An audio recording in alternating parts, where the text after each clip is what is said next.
चचेरे बहनोई से दिल लगाने वाली प्रियंका इश्क में अंधी हो चुकी थी। उसकी मोहब्बत में आड़े आने वाला हर व्यक्ति उसका जानी दुश्मन था। उसने पहले नापसंद पति को रास्ते से हटाने की कोशिश की, वह बच गया।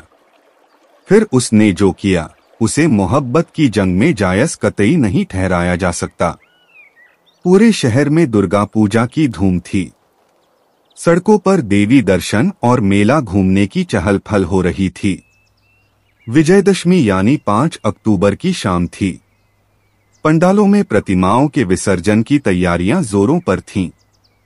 लोग सजी धजी प्रतिमाओं को ट्रैक्टर, ट्रॉली, ठेले और दूसरे वाहनों पर बैंड बाजे के साथ, जयकारे के साथ विसर्जन के लिए लेकर जा रहे थे। उन्हें देखने के लिए सड़कों पर भारी भीड़ उमड़ी हुई थी। माहौल खुशी और उत्साह का था।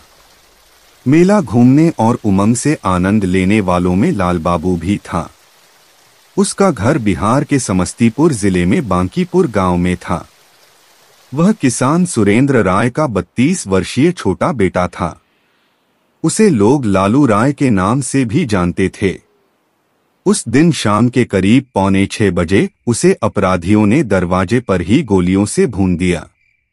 उस फायरिंग में गोलियों की तड़तड़ाहट सुनकर परिवार और आसपास के लोग दौड़ते हुए वहां आए।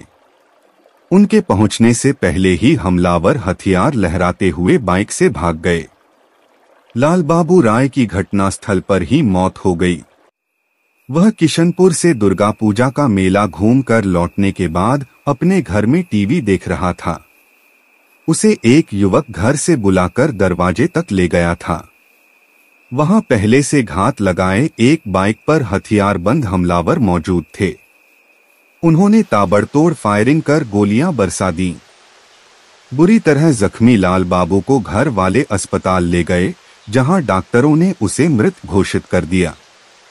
डॉक्टरों ने बताया कि उसके सिर व गर्दन पर 3 गोलियां लगी थीं।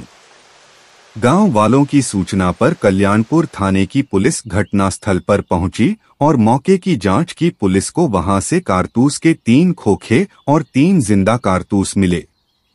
उसके बाद इस वारदात की छानबीन में पुलिस जुट गई।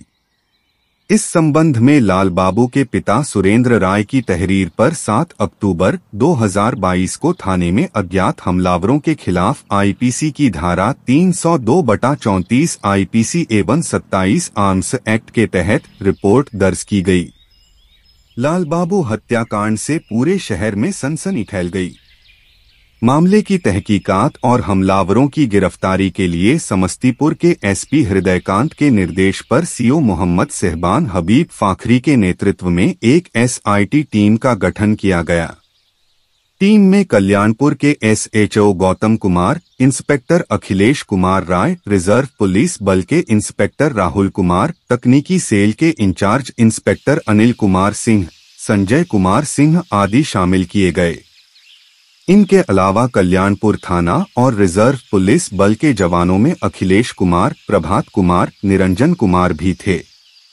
जांच का सिलसिला घटनास्थल से शुरू हुआ। मृतक के घर वालों से पूछताछ करने के बाद हमलावरों तक पहुंचने के लिए तमाम तकनीकों का इस्तेमाल किया गया। पुलिस टीम को जल्द ही सफलता मिल गई। वारदात में 3 लोगों के नाम सामने आए, जिनमें एक युवती प्रियंका कुमारी का नाम भी था। प्रियंका का नाम ही नहीं आया, बल्कि पुलिस ने उसे ही पूरे घटनाक्रम का मास्टरमाइंड बताया। मृतक लाल बाबू उसका चचेरा भाई था। अन्य आरोपियों में एक प्रियंका का चचेरा बहनोई अमित कुमार और अमित का दोस्त अभिनंदन कुमार था। उनके बयानों के बाद गोलियां दागने वाले हमलावरों की भी गिरफ्तारी संभव हो पाई। लोगों को हैरानी तब हुई जब उन्हें मालूम हुआ कि इस वारदात को अंजाम देने में प्रियंका चचेरे बहनोई अमित कुमार से प्रेम करती थी, जबकि प्रियंका की शादी हो चुकी थी और अमित भी 2 बच्चों का बाप था।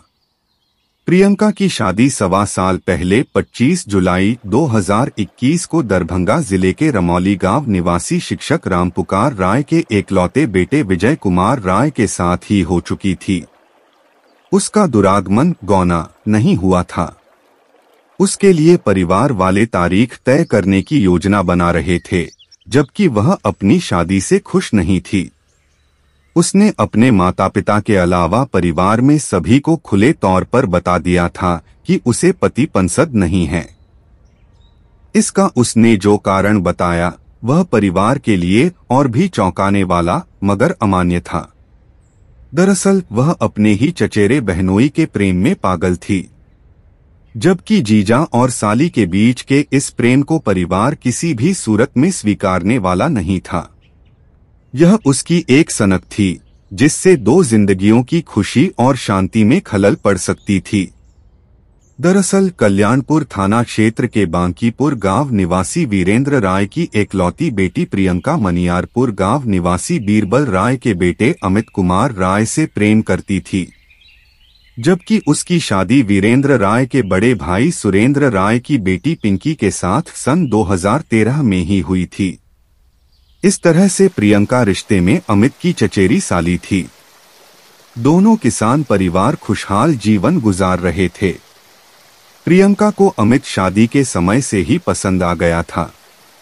अमित भी चुलबुली और बिंदास साली पाकर खुद को खुशकिस्मत समझता था। शुरू में तो उसने प्रियंका को हल्के में लिया, लेकिन धीरे धीरे वह भी उसे पसंद आने लगी थी। उसने महसूस किया कि प्रियंका ने उसके दिल में जगह बना ली है। अमित 2 बच्चों का बाप था। पत्नी से उसे कोई शिकायत नहीं थी, फिर भी वह प्रियंका को चाहने लगा था। शायद ही कोई दिन ऐसा होता होगा जब दोनों फोन पर बातें नहीं कर लेते थे। कुछ नहीं तो दोनों व्हाट्सएप मैसेज से एक दूसरे के दिल को तसल्ली दे लेते थे। परिवार में प्रियंका 2 भाइयों में बड़ी थी, जबकि पिंकी 2 भाई और 4 बहनें थीं। लाल बाबू पिंकी का छोटा भाई था। प्रियंका के बारे में लाल बाबू को भी मालूम था कि वह उसके बहनोई से प्रेम के चलते अपने पति को नापसंद करती है। यह बात उसने अपने चाचा को बताई और कहा कि जितना जल्द हो सके वह पंडित से कहकर प्रियंका के दुरागमन की तारीख निकलवा लें। प्रियंका के पिता लाल बाबू की बात को गंभीरता से लेते हुए दुरागमन की तारीख 5 अक्टूबर 2022 तय कर दी। दूसरी तरफ प्रियंका इस तारीख को टालने की कोशिश करने लगी। इसके लिए उसने एक खुराफाती योजना बनाई। उसने तय किया कि क्यों न पति को ही मौत की नींद सुलाने का उपाय किया जाए। इसके लिए उसने अपने प्रेमी और जीजा अमित कुमार राय से संपर्क कर उसे अपनी योजना बताई। अमित इसके लिए तैयार हो गया और अपने दोस्त अभिनंदन कुमार के साथ मिलकर प्रियंका के पति विजय कुमार राय की हत्या की योजना बना ली। उन्होंने एक शूटर को बुलवाया। अभिनंदन मुंगेर जाकर घटना को अंजाम देने के लिए हथियार व कारतूस खरीद लाया। विजय की किस्मत अच्छी थी कि भाड़े का शूटर विजय कुमार की हत्या में सफल नहीं हो पाया, क्योंकि उसी रोज दुरागमन संबंधी बातचीत के सिलसिले में विजय कुमार अपने एक रिश्तेदार के यहाँ चला गया था। उसके बाद वह अपनी ससुराल भी आ गया था। प्रियंका उसे अपने घर आया देख अचंभित हो गई थी। उस वक्त प्रियंका मन महसूस कर रह गई, क्योंकि उसकी योजना फेल हो गई थी। इसी के साथ वह भीतर ही भीतर लाल बाबू से भी खफा भी हो गई थी। योजना की विफलता का कारण चचेरे भाई को ही मान रही थी। वही उसे ससुराल भेजने के लिए माता पिता पर दबाव बनाए हुए थे। पति के बच जाने के बाद उसने उसी रात बहनोई अमित कुमार से मिलकर लाल बाबू को ही खत्म करने की योजना बना डाली थी। अमित भी प्रियंका के प्यार में इस कदर अंधा हो गया था कि वह अपने ही साले को मौत के घाट उतारने की योजना में शामिल हो गया। अब प्रियंका और अमित का दुश्मन लाल बाबू था। उसे रास्ते से हटाने के लिए दोनों ने नए सिरे से योजना बनाई। प्रियंका के कहने पर अमित, अभिनंदन और भाड़े के शूटर पूरी तैयारी के साथ 5 अक्टूबर की शाम को लाल बाबू के घर के पास जा पहुंचे। वे बाइक से गए थे। अमित और शूटर बाइक पर बैठे रहे, जबकि अभिनंदन ने लाल बाबू के घर जाकर दरवाजा खटखटाया था। जैसे ही लाल बाबू घर से बाहर निकला, वैसे ही शूटर ने उस पर दनादन 3 गोलियां दाग दी। उसका निशाना अचूक था। प्रियंका, अमित और अभिनंदन से पूछताछ की गई तो उन्होंने अपना जुर्म कबूल कर लिया।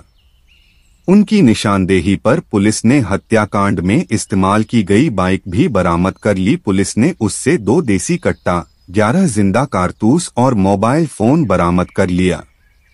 जीजा साली के अवैध प्रेम के चलते मारा गया लाल बाबू अपने दादा राजेंद्र राय की जेसीबी चलाता था, जिसकी देखरेख चाचा वीरेंद्र राय करते थे। कुछ दिन पहले उसके दादा राजेंद्र राय ने अपनी जेसीबी बेच दी तो उसके बाद लाल बाबू राय ट्रैक्टर चलाने लगा था। लाल बाबू की जेसीबी की मजदूरी का कुल 3,60,000 रुपया लोगों के पास बाकी था। इसे लेकर पंचायत भी हुई थी, लेकिन बकाया पैसा नहीं मिला था। उसके बाद से लाल बाबू उजियारपुर थाना क्षेत्र के महिसारी गांव में चचेरे साधु बिशुनदेव राय के घर पर रहकर जेसीबी चलाने लगा था। घटना के दिन दुर्गा पूजा के मौके पर वह घर आया हुआ था। उसी दिन 5 अक्टूबर को प्रियंका का दुरागमन था, जिसके चलते घर में और बाहर बरामदे में काफी चहल पहल थी। परिवार के कई लोग बैठे थे।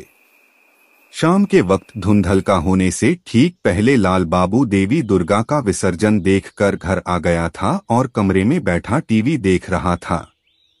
इस हत्याकांड के मुख्य साजिशकर्ता लाल बाबू की चचेरी बहन प्रियंका सहित घटना में शामिल उसके बहनोई अमित कुमार राय और उसके दोस्त अभिनंदन कुमार को पुलिस ने गिरफ्तार कर जेल भेज दिया। कथा लिखे जाने तक शूटर पुलिस के हत्थे नहीं चढ़ पाए थे।